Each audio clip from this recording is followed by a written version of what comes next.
Pag umuwi pala ako sa Pilipinas, nagbabakasyon. Actually, kahit hindi man ako nagbabakasyon, kahit nasa Australia ako, talagang ang pinakalibangan ko na ipagkain. Mas lalo pa ngayon, nakasama ko ang mga pamilya ko, hindi pamilya. Mas lalo pa ngayon, nakasama ko ang pamilya ko. So, syempre, mas sulit na sulit sa akin ang pagkain dahil mas nakakagana kapag may kasabay kang lumalafang.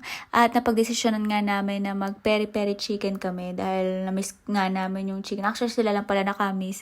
Ako naman, kahit saan nila gusto, ay gusto ko na din. Dahil basta edible, kinakain ko kahit ano pa yan. Basta lamang tiyan, kakainin natin yan. So, dito tayo sa May Laguna nagpunta dahil nga ito yung panahon na bago kami punta sa Seda.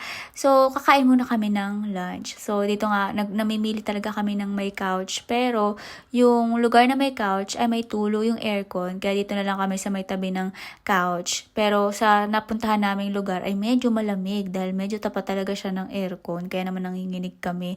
Tapos, sa bandang Laguna, ewan ko, nalalamigan ako. Tapos, ito pala yung itsura ng lugar na nakakain na din pala dito sila ate, ata. Ayun pa sila mami sa labas. Di ko alam kung ba't ayaw pa nilang pumasok. Nahihiya ba sila? Ito pala yung kanilang mga putahe dito sa restaurant na to. So, meron silang salad, merong snacks, yung parang appetizer, merong peri pika-pika, siguro yung mga fries. Akala ko appetizer na din yun.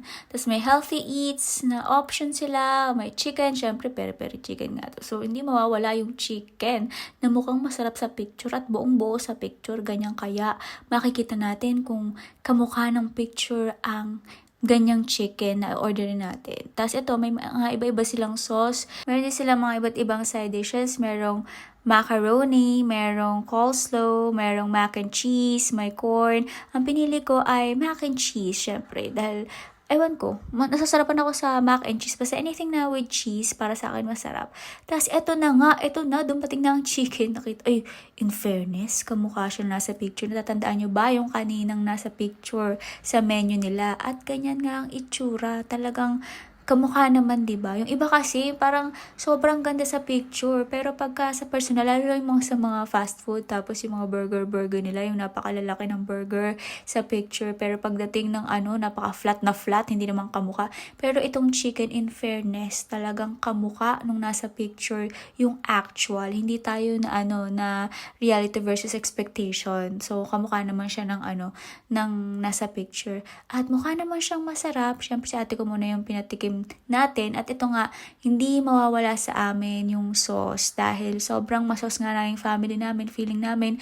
Nagpapasarap talaga yung sauce sa bawat pagkain. Hindi alam ni ate na binibidyoan ko siya, kaya nagulat-gulat pa siya at medyo nagagalit-galit pa siya sa akin. Pero wala naman siya magagawa kasi nasa video ko na at hindi ko siya i-delete. At syempre, hanggang ngayon, nadadala pa din namin ng hatian sa pagkain dahil isang buong chicken lang in-order namin. Kaya hating-hati lang kami. Nakita niyo naman kanina pinipira-piraso pa namin yung chicken. Buti na lang medyo malaki yung parte ko. Kaya naman feeling ko nakalamang ako sa kanila. Ang pinili ko palang sauce ay medyo spicy. Marami silang pamimilian na sauce. 5 ata yung mga sauce nila. So pag nadaan kayo dito, pwede kayong magpa-refill ng sauce. Walang additional bayad dito sa sa branch na to sa May Nuvali. So kapag huwag kayong mahihiyang humingi, magtanong na kung pwede bang mag-refill ng sauce dahil dyan nyo na lang masusulit dahil yung chicken hindi nyo naman pwedeng i-refill unless babayaran nyo. Kaya doon kayo sa kung ano yung pwedeng makuha ng libre. Aba, sulitin natin. At order din kami ng pasta na hindi ko na din na-picture yung pagkain kasi nagkagutuman na kaya naman hindi ko na nakuhanan